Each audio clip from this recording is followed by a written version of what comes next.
Hi guys, this is not Mara, this is my friend Rachel, and today we're gonna do one of those scary animated stories, like true stories, and it's called Home Invasion Horror Story.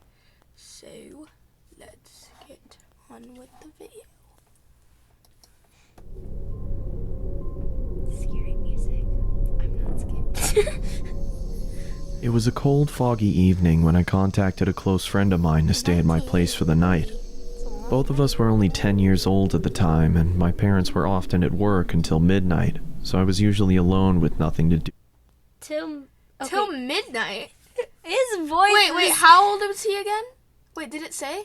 My parents were often at work. No. Wait a second. Both of us were only 10 years old. 10, He was bro. 10 years old. Except watching a television show or reading a book. My friend Alex had agreed to come over and brought a game of Monopoly to pass some of the time. I also asked if he was interested in going to explore an abandoned subway station 3 miles away. He seemed excited at first, so we planned to go on the trip. Hold on. You're going to an abandoned train station. You're 10 at 10 years old at midnight. Excited at first, so we planned to go on the trip in the morning. I remembered that the subway dated back to the mid-1920s and became abandoned in 1932 after the market crash in 1929. I was very Nope. I was very fascinated about its history, but never got the chance to go inside after my parents had warned me not to enter. As I quietly slept in my bed, I heard what sounded like a gunshot coming from the forest behind the house. Hold your butt, okay? You heard a gunshot coming from the forest and you still decided to go to the frickin' subway station? Both of us woke up, frightened after what we had heard, and I told my friend not to worry, as hunters tend to go into the forest on frequent occasions. At midnight? Wait. Can't go hunting at night.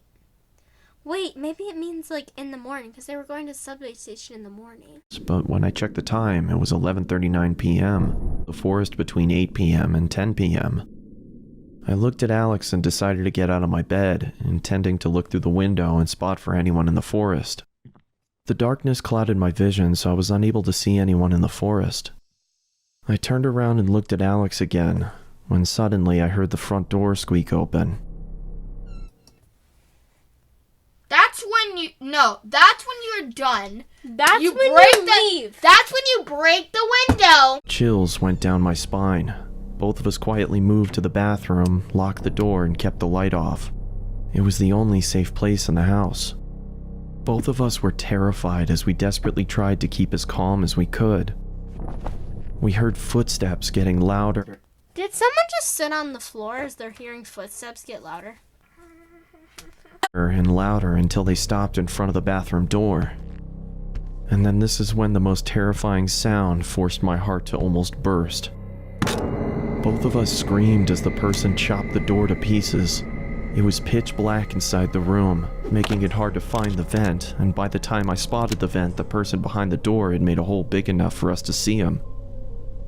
The man adorned black leather and was wearing a plague doctor mask.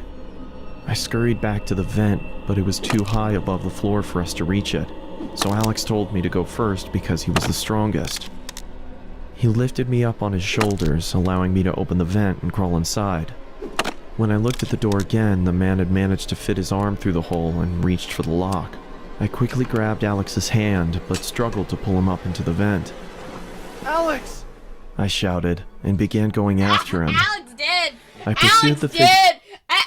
Alex did. I pursued the figure until I was led to the abandoned subway deep within the forest.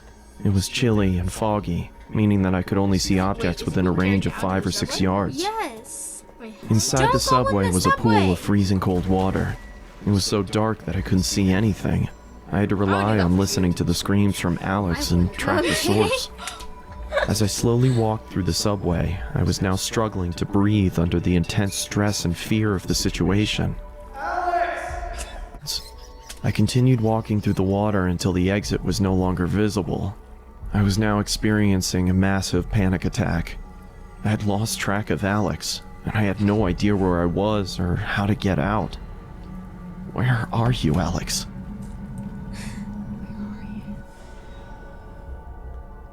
Wait, is that the end?